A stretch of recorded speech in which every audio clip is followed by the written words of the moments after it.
오늘 읽은 이 사무엘상 10장 1절에서 13절까지 내용은 이제 사울이 왕이 되는 그 왕으로서의 길을 가게 되는 공식적으로 기름 부음 받은 날을 기록하고 있는 것입니다. 가끔 성경에 보면은 기름을 부어주는 장면들이 나와요. 기름을 부어 주었다. 그런 말이 나오는데 주로 왕 혹은 제사장 또 선지자에게 기름을 부어줬어요. 그리고 하나님께서 거룩하다라고 여기는 곳에 기름을 붓게 했어요. 여기에서 쓰이는 기름은 이제 관유라고 합니다. 관유. 이게 뭐냐면은 주 베이스는 그 올리브유입니다. 올리브. 왜냐하면 그 지역에는 올리브가 많이 나기 때문에 올리브 열매로 짠 기름이죠.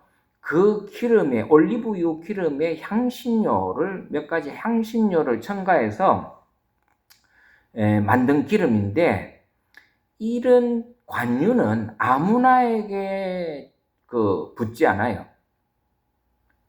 제가 방금 말씀드렸던 이 세 사람, 왕이나 제사장이나 혹은 선지자. 다시 말해서 하나님께서 특별히 불러서 세운 종들이죠. 이런 사람들은. 그래서 이 하나님께서 특별히 불러서 세운 이 세 사람, 세 종류의 직분을 가진 사람에게만 관유를 부었다 이거예요. 그게 이제 출애굽기 30장에 보면 나와요. 출애굽기 30장 22절에서 25절에 보면은 그 관유에 대해서 이제 얘기가 쭉 나오는데, 어쨌든 오늘 이 사울은 사무엘 선지자에 의해서 기름을 부음 받아요. 뭐로? 왕으로서. 이게 이제 이스라엘에게 있어서는 첫 왕이죠. 그래서 하나님은 별로 탐탁지 않게 생각했어요. 사무엘도 그렇고.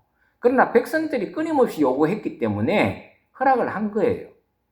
그래서 왕이 되는, 공식적으로 이스라엘의 첫 번째 왕으로서 인정받는 예식이 오늘 여기 기록이 되어 있어요. 그게 아주 중요하죠. 그래서 왕으로서 머리에 기름을 부었게 하고 안수기도를 해줘요.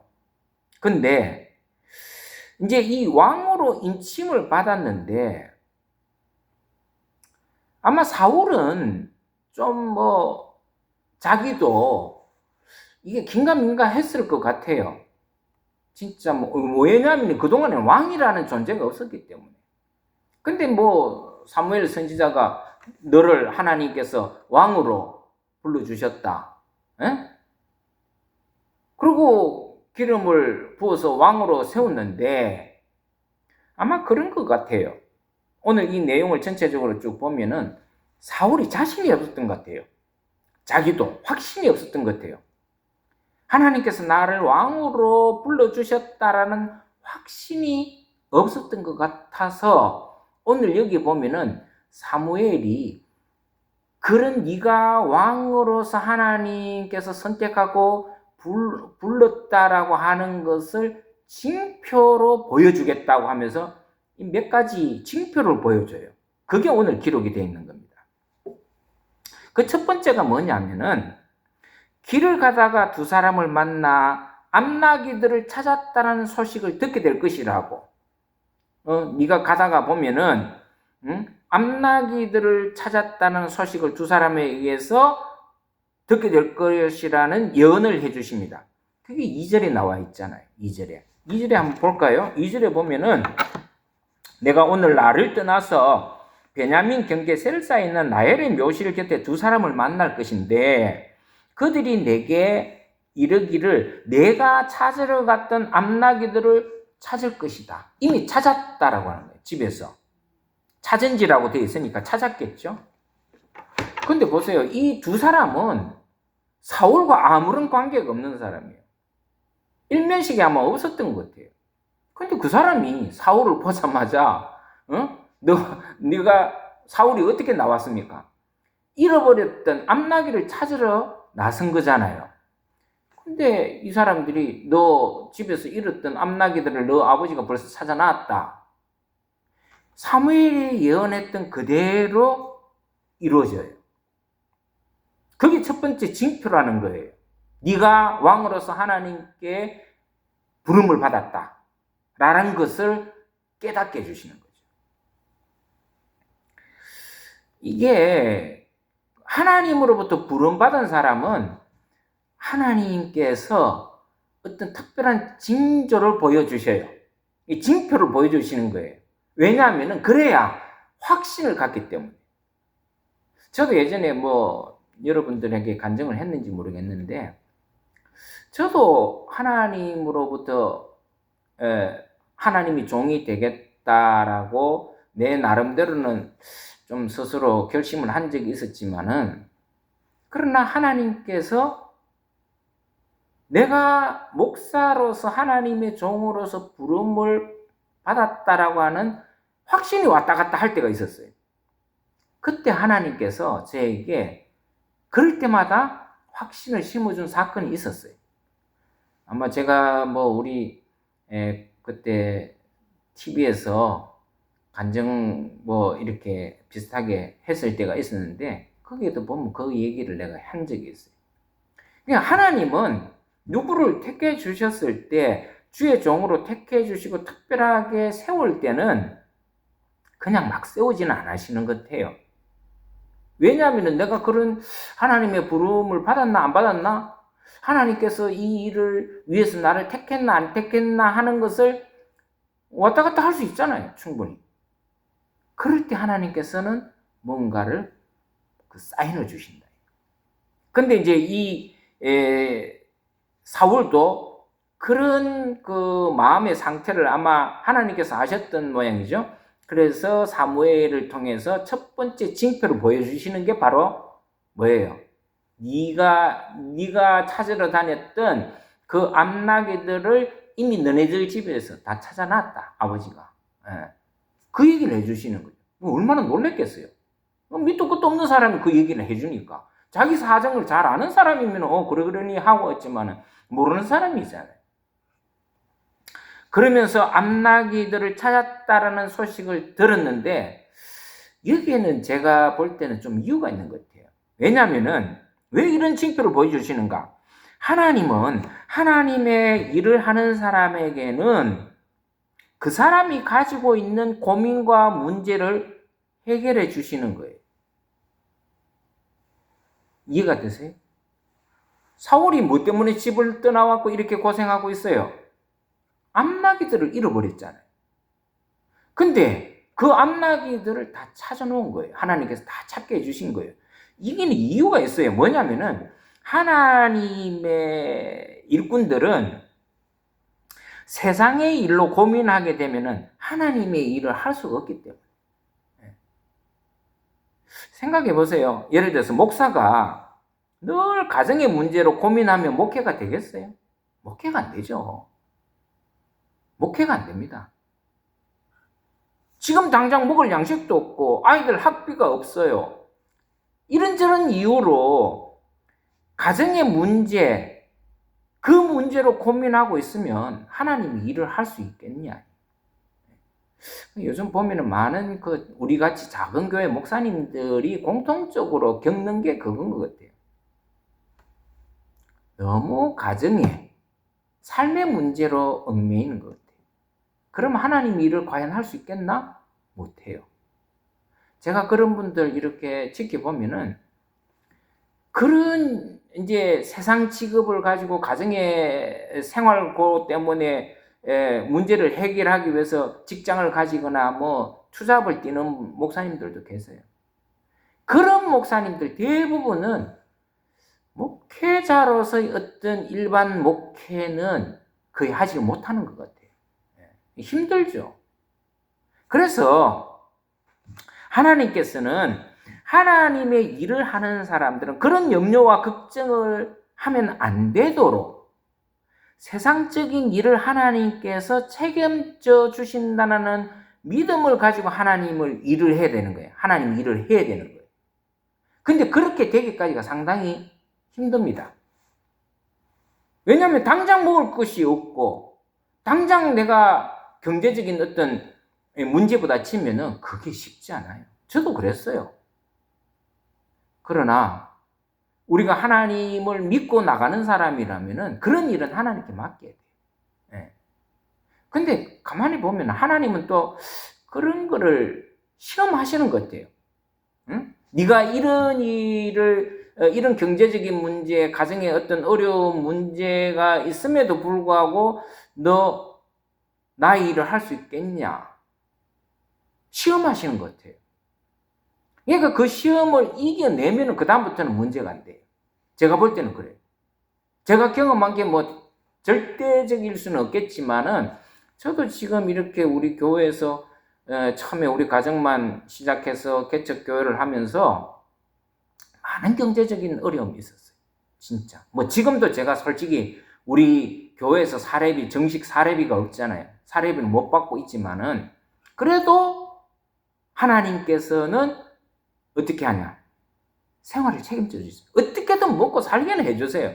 근데 이 목회자들은 먹고 사는 그거에서 더 욕심을 부리면 안 되는 거예요. 하나님이 주시는 대로 그렇게 살아야지. 그래서 하나님께서 항상 주의 종으로 부르는 사람에게는 그 과정을 이겨내면은 먹고 사는 문제로 인해 가지고 고통받지 않도록 해주시는 거는 분명한 것. 뭐 지금도 우리가 뭐 넉넉한 건 아니지만 그래도 그 고통 과정을 겪고 나니까 뭐 지금은 그래도 그때보다는 살만하거든. 다 잠시예요. 근데 그거를 못 견디면 하나님 일을 할 수가 없는 거예요. 그래서 오늘도 이제 암나귀들을 찾았다라고 하는 소식을 듣게 되는 이 과정을 보면 거기서 얻는 교훈은 하나님의 일을 위해서 부르심을 받은 사람은 하나님께서 가정에서 일어난 문제는 해결해 주신다. 그러니까 염려하지 마라. 아마 그런 뜻인 것 같아요. 두 번째로 이제 보여주시는 표정이 있어요. 그게 뭐냐면 3절, 4절에 나와 있는데 베델로 올라가는 세 사람을 만나게 될 텐데 그 중에서 떡을 가지고 있는 사람이 너에게 떡 2덩이를 줄 것이라는 예언이에요. 이것도 왜 이런 표정을 주시는가? 저는 이렇게 생각해요. 사울이 이제 왕으로서의 부름을 받았잖아요. 그러면은 앞으로 너는 많은 사람들로 인하여 그들이 너의 필요한 문제를 채워주실 것이다. 이런 뜻이 아닌가 그렇게 생각해요. 여러분 우리가 그 하나님이 일을 하면서 이 하나님이 일을 하는 사람은 환경을 탓하면 안 돼요. 이것도 없고 저것도 없고 사람도 없고 물질도 없고 이것도 없고 저것도 못한다 핑계 대면 안 돼요. 우리 믿는 사람들은 그런 믿음에 대한 확신을 가지고 살아가야 돼요. 그게 굉장히 중요한 것 같아요. 다 믿는다고 그러면서 환경 탓하고 또 여건 탓하고 이러고 언제 일합니까? 일을 못하는 거죠. 그냥 믿고 하면 돼요. 우리 교회가 그랬어요. 예? 매주 토요일날 무료급식 한다 그러고 뭐 학사관에 애들 케어해 준다 그러고 예? 노숙인 분들 뭐 내일도 우리 뭐 수원역에서 노숙인 분들 뭐 위해서 뭐 하는데 우리 가진 게 있어요? 없어요. 그래도 했어요. 마음 먹고 내가 한 발을 뛰면은 하나님께서 다 그런 거리를 다 채워주신다 이거예요. 그러니까 그런 거에 대해서 우리가 너무 연연해 하면은 하나님이 일을 못 한다는 거예요. 그러니까 그걸 보여주시는 거죠. 사울 네가 왕이 되면은 네가 왕으로서 해야 될 모든 것에 있어서 필요한 거는 다 채워줄 거다. 채워줄 거다. 그 뚝덩이도 네한테 바치잖아. 그게 뭐예요? 필요한 걸 채워준다는 게 하나님께서. 그거는 이제 예시, 징표로 보여주시는 거죠. 이제 또 세 번째 징표가 나와요. 이 세 번째 징표가 5절, 6절에 보면 나오는데 선지자 무리를 만나서 성령이 사울 왕에게 임하면서 사울 왕이 예언하는 장면이 나와요. 여러분, 이 사람은요, 쉽게가 안 변하거든요. 사람은 잘 안 변해요. 그 변하는 게 쉬운 게 아니에요. 제가 저도 그렇고, 이 모든 성도들도 이렇게 보면은, 이 사람이 참 변하지 않는다는 걸 제가 실감을 해요. 근데, 변할 때가 있거든요. 변할 때가 있어요. 근데 두 가지 이유에서 변해요. 가만히 보면은, 첫째로는 언제 변하느냐? 하나님의 영이 임할 때, 성령이 그 사람에게 임하면 변하더라고요. 변하게 돼요. 저 사람 안 변할 것 같다. 진짜 안 변할 것 같다. 저 사람은 하늘이 두 쪽 나도 안 변한다. 그러는 사람도 그 사람에게 성령이 임하면 변하게 되어 있어요. 제가 그런 사람 많이 봤는데, 제 선배님 중에서 한 분이 그런 분이 계세요. 아주 제 모교에 계신 선배님인데, 아주 그 선배가 겁이 나갖고, 하도 좀 뭐라 그럴까, 건달 깡패는 아닌데, 좀 후배들을 무섭게 후리 잡는 선배가 한 사람이 있었어요. 교회 가면 그 선배를 피해가 다녔다고. 그러니까 아무도 그 선배를 만나려고 하거나 가까이 하려고 하는 사람이 없었어요. 그러다가 한 몇 년이 지났어요. 근데 몇 년이 지났는데 안 보이다가 한번 나타난 거예요. 그러니까 모든 후배들이 긴장을 했죠. 근데 한 번은 그 선배가 저를 찾는다는 거예요. 밑도 끝도 없이 나를 찾는다는 거예요. 그러니까 내가 얼마나 두려웠겠어요. 덩치도 185가 됐어요. 키가, 몸무게가 한 100kg 정도 넘게 나갔으니까. 거구예요, 거구. 같이 어디 다니면은 사람들 머리 하나 더 크게 이렇게 있었으니까 이렇게 위로 쳐다보면 다 보여요. 근데 그 선배가 나를 찾는다는 거예요. 그럼 제가 찾는다고 내가 가겠어요? 계속 피해 다녔어. 그러다가 우연히 덜컥 잡혔어요. 속으로 내가 이제 난 죽었구나 생각했어요. 내 찾는다 그랬는데도 안 나타났으니까, 안 보였으니까, 피해 다녔으니까. 그걸 왜 선배가 모르겠어요. 그래서 그 선배가 나를 불렀어요. 그래, 앉았는데, 이제 사무실에서 마주 앉았는데, 교회 사무실 많잖아요. 그때가 청년부 때인데, 청년부 사무실에 마주 앉아 있는데, 겁이 나는 거예요. 또 이 선배가 또 뭐 하려고 또 나를 또 윽박지르고 또 하려나 했는데, 그 선배가 저한테, 너는 어쩌다가 신학을 그때 제가 신학교 1학년 때였어요. 너는 어쩌다가 신학교 가려고 했냐고 물어보는 거예요. 완전히 내가 생각한 거하고 다른 거예요. 그리고 하나하나 물어보는 거예요. 어떻게 하면 신학을 하게 되고, 네가 어떻게 신학하게 됐는지. 제가 그 과정을 쭉 얘기를 했거든요. 그 다음부터 이 선배가 거기 교회 청년들 중에서 나를 가장 아꼈어요. 나중에 알았어요. 이 사람이 이렇게 바뀐 이유가 있었더라고. 왜냐하면 하나님으로부터 은혜를 받은 거예요.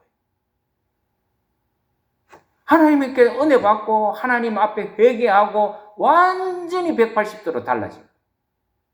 그래서 이분이 나중에는 미국으로 유학 갔는데, 유학 가서 방학 때 꼭 한국에 들려면 우리 집에서 하룻밤 자고 갔어요. 다른 사람은 다 겁내고 멀리하고 하는 사람인데 유일하게 저하고 친하게 지냈어요. 왜냐? 바뀌었더라고. 사람이 바뀌었어. 옛날에는 전부 다 사람들이 피해 다니고 그랬는데 어느 날 보니까 이 사람이 바뀌어온 거예요. 이걸 우리가 흔히 말해서 거듭났다라고 얘기하는 거예요. 그러니까 사람이 잘 안 바뀌죠.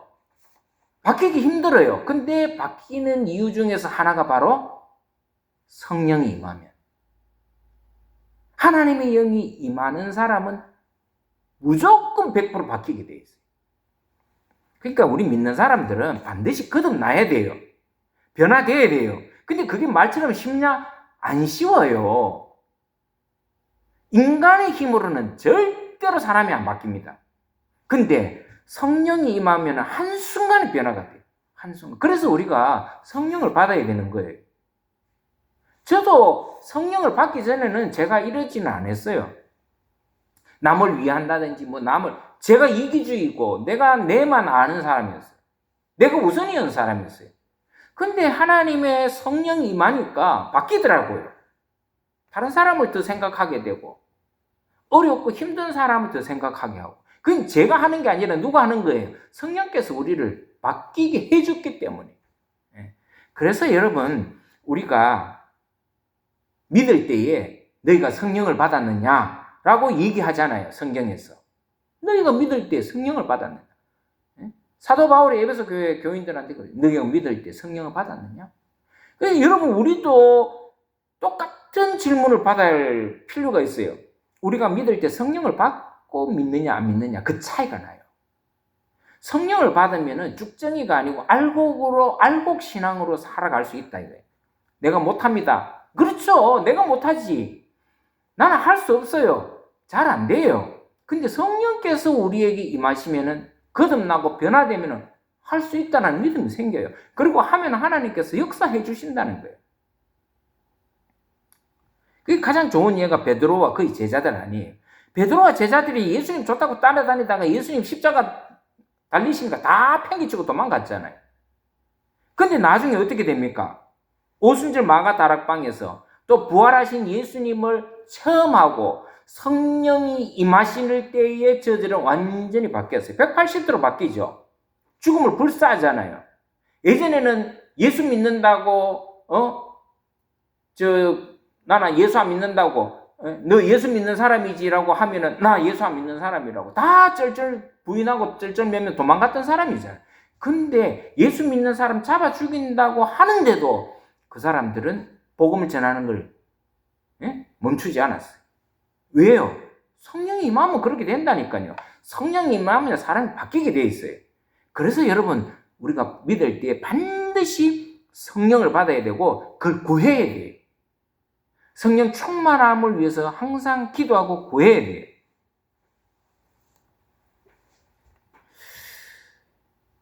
그러면은 이제 이런 의문이 생기죠. 그럼 우리가 어떻게 하면 성령 받을까? 목사님 어떻게 하면 성령 받을 수 있습니까? 성경이 다 나와 있잖아요. 여러분 우리가 성령을 받기 위해서는 반드시 필수적으로 갖춰야 될 게 있어요. 그게 뭐냐면은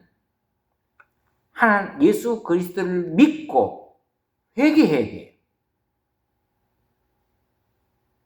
사도행전 2장 38절에 이런 말씀이 있어요. 이 성령 받는 방법이에요. 베드로가 가로되 너희가 회개하여 각각 예수의 이름으로 세례를 받아. 그래서 세례가 중요한 거예요. 세례를 우습게 여기면 안 돼요. 다시 한번 말씀드립니다. 사도행전 2장 38절에 보면은 우리가 성령 받는 비결이 있는데 첫째로는 회개해야 돼. 회개가 뭐예요? 돌이키는 거잖아요. 내가 세상을 향해 있던 내 모습을 하나님께로 향하는 거잖아요. 그게 회개잖아요. 그래서 너희가 회개하여, 첫째 회개예요. 두 번째로는 예수 그리스도의 이름으로 세례를 받고, 그러니까 여러분 다 세례 받았잖아요. 그러면 성령을 뭘로 받느냐? 선물로 받게 된다. 선물로. 그래서 우리는 두 가지, 성령을 받기 위해서는 두 가지를 반드시 거쳐야 돼요. 하나는 세례를 받아야 되고, 하나는 회개해야 돼요. 회개하지 않으면 성령 받기가 어려워요. 성령 충만함을 받기가 어려워요. 그래서 회개가 중요한 겁니다. 그래서 이 회개라는 것은 우리가 또 다른 말로 말하면은 하나님을 향해 내 마음을 여는 거예요. 하나님을 향해서. 내 마음을 여는 거예요. 닫힌 내 마음. 하나님에 대해서 부정적인 인식, 부정적인 마음, 하나님을 거부하는 마음, 이 마음에서, 닫힌 마음에서 열린 마음으로 하나님을 바라보는 것이 회개예요. 그래야 하나님을 향해 마음을 열어야 성령이 임한다. 그러니까 우리 마음이 참 중요하죠. 그런 의미에서. 회개하는 마음을 가질 때 우리 마음은 열리고 성령께서 우리 마음으로 들어오십니다. 다음에 이제 두 번째로 우리가 변할 수 있는 환경이 있는데, 첫 번째는 우리가 성령을 받으면 바뀔 수 있다고 그랬죠. 그리고 성령을 어떻게 받는가를 제가 말씀을 드렸어요. 그 다음에 두 번째로 우리가 변할 수 있는 환경이 하나 있는데, 그건 뭐냐면은 좋은 사람을 만나는 거예요. 좋은 사람을. 좋은 사람을 많이 만나는 거 굉장히 중요한 일입니다.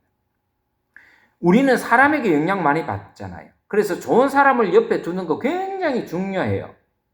뭐 흔히 하는 말이 있잖아요. 친구 따라 어디 가요? 강남 간다 그러잖아. 강남은 좋은 곳이에요. 따뜻한 곳이에요. 풍요로운 곳이에요. 그걸 상징하는 게 강남이잖아요. 근데 친구를 잘 만나면 강남을 간다 이거예요. 근데 역으로 말하면, 역설적으로 말하면은 친구를 따라 지옥에도 갈 수 있는 거예요. 예? 그래서 친구 잘못 만나갖고 나쁜 길로 빠지는 사람 얼마나 많아요. 그러니까 우리는 항상 좋은 사람들과 어울려야 돼요. 사울은 오늘 여기 보니까 선지자들과 어울렸다 그랬잖아요. 그랬더니 선지자들과 같이 예언을 하기 시작했다라고 나옵니다. 여러분, 원래 사울은 왕이지 선지자가 아니잖아요. 선지자가 예언을 하는 거예요, 보통은.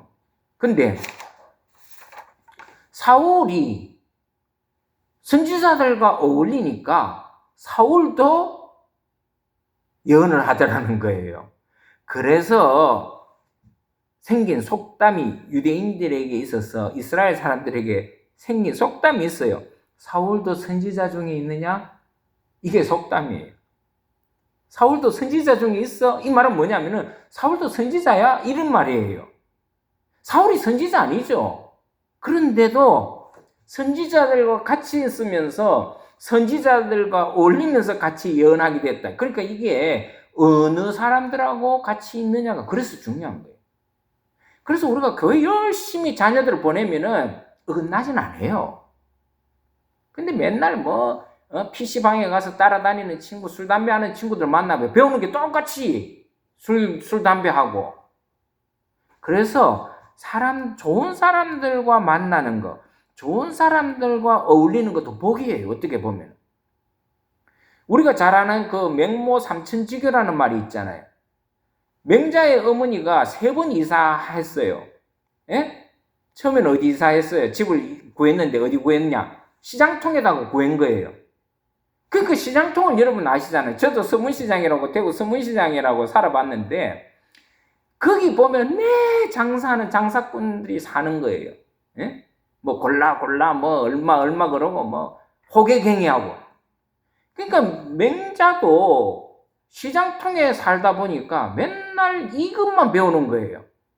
그러니까 맹자 엄마가 이러다가 안 되겠다 싶어서 다른 조용한 곳으로 옮겼어요. 그곳이 어디냐면은 묘지들이 많이 있는 공동묘지예요. 거기 조용하니까. 그래서 그 공동묘지 있는데 이렇게 이사를 했더니, 이 맹자가 맨날 집에 들어오면 아이고 하고 곡을 하기 시작하는 거예요. 응? 왜? 맨날 보는 게 그거니까. 여러분, 산수에 맨날 곡하는 사람이 와서 곡하고 장례하고 그러잖아요. 그러니까 맹자 엄마가 가만히 보니까 이것도 안 되겠거든. 그래서 마지막으로 이사한 곳이 어디입니까? 서당 옆으로 이사했잖아요. 서당이 어디예요? 글 읽는 곳이잖아요. 글 가르치는 곳이잖아요. 학문하는 곳이잖아요. 그러니까 그때부터 맹자가 글을 배우기 시작하고 글을 좋아하고 글을 읽기를 시작했더라는 거예요. 그래서 맹자가 훌륭한 학자가 됐다. 그래서 나온 말이 맹모 삼천지교라는 거예요. 삼천지교.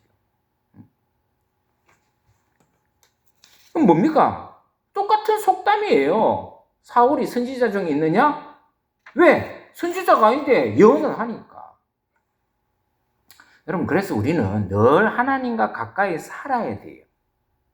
말씀을 가까이 하고 하라는 이유가 뭐예요? 그래야 내가 그나마 그렇게 거룩하게 구별된 삶을 살 수 있기 때문에 그런 거예요. 왜 주일날이나 열심히 예배 참석하라 그러느냐?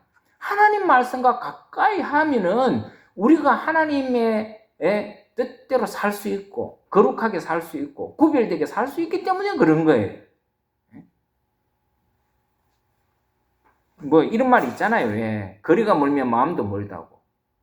그래서 사실은 교인들이 교회 가까이 사는 게 좋아요. 쉽게 교회 와서 예배도 드릴 수 있고 기도도 할 수 있고 그런 거지. 그냥 멀어봐요. 귀찮아가 또 안 나가고 뭐 게을러서 안 나가고 그런 일이 있잖아요. 그래서 우리는 늘 선한 것과 가까이 해야 돼요. 좋은 사람들과 가까이 해야 돼요. 좋은 사람을 만나고 선한 것을 가까이 하면 좋은 사람이 되고 선한 사람이 되는 거예요. 예. 이게 참 중요한 거예요. 그러니까 좋은 사람을 많이 만나야 돼요. 그래서 사울은 이런 세 가지 표징을 받았어요. 그러자 사울은 변하기 시작합니다. 새 사람이 되었다라고 나오죠. 오늘 여러분 우리가 불렀던 289장 찬송도 보세요. 주 예수 내 마음에 들어와 계신 후 변하여 새 사람이 되고. 이 찬송이잖아요. 근데 그게 이 말씀에서 나온 거예요. 그래서 우리가 항상 우리 하나님의 말씀을 우리 마음에 새겨야 되고 기억해야 되고 그래야 될 이유가 바로 거기 있다. 주님과 함께 있으면 좋은 사람들과 함께 있으면 변하여 새 사람이 되는 거예요. 제가 두 가지 얘기했잖아요. 우리가 바뀌는 데에 있어서. 하나는 성령이 임해야 되고 하나는 좋은 사람들과 같이 해야 되고 그러다 보면은 우리는 바뀌게 돼 있다.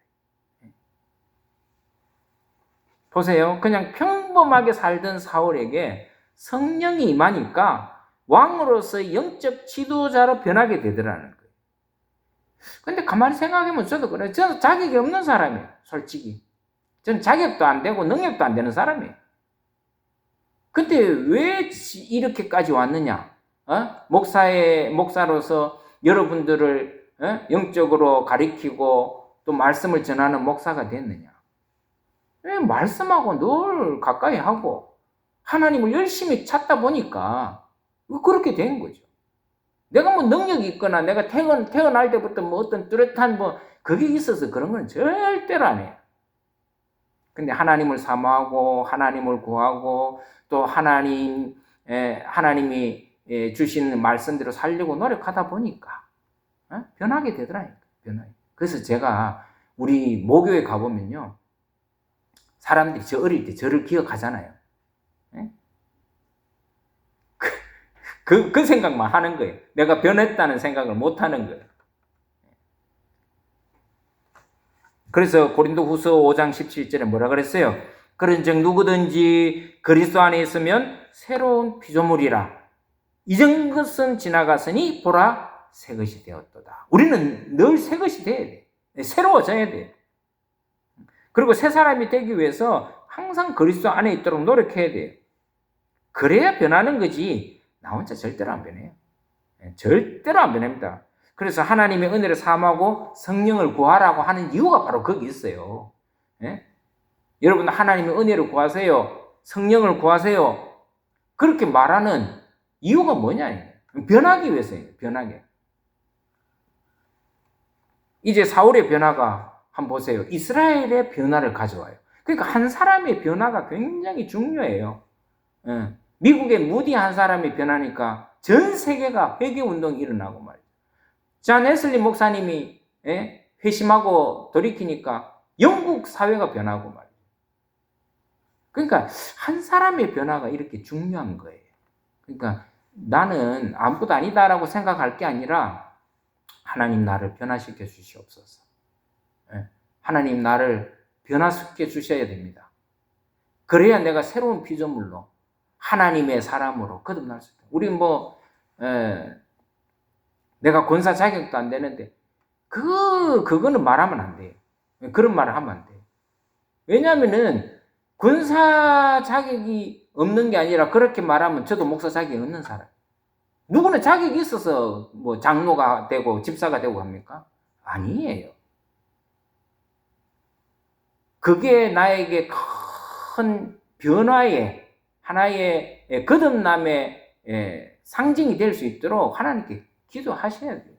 하나님, 내가 이제 내년에는 교회에서 권사의 직분을 주려고 하는데 내가 권사의 직분으로서 부족함이 없는 그런 성도가 될 수 있도록 하나님 나에게 성령 충만하게 주시고 거듭나게 해주시고 변화되게 해주시옵소서. 그래서 더 권사 전보다 더 많이 변하면은 그게 다른 사람들에게 영향이 가는 거예요. 다른 사람들도 영향을 받게 되고 변화가 되고. 그러니까 그렇게 생각하세요. 권사님이 먼저 변하세요. 그러면은 다른 사람들도 다 변해요. 자격이 없다, 뭐 나는 자격이 없고 뭐 힘도 없고, 그건 핑계예요. 그러니까 그런 염려하지 마시고 내게 성령 충만함을 주시고 거듭나게 해주셔서 나도 변하고 내 주위의 모든 성도들도 변하고 우리 교회도 변화되는 놀라운 역사가 있게 해달라고 그렇게 기도하시고 그렇게 하면 돼요. 사울 보세요. 왕이 될 줄 몰랐잖아요. 그냥 암나귀들 찾으러 나갔다가 자기 왕 된다는 얘기를 들었고 그건 믿어지겠어요? 근데 하나님께서 다 징표를 주시고 말이죠. 확신함을 주시잖아요. 그리고 좋은 사람들을 막 붙여주시고. 우리도 똑같아요. 내가 능력이 없어. 내가 자격이 안 돼. 그래도 하나님께서 좋은 사람을 막 붙여주시고 성령으로 우리를 다스리게 해주시면 변하는 거예요. 변할 수 있는 거고 거기에는 놀라운 하나님의 역사가 나타나는 겁니다.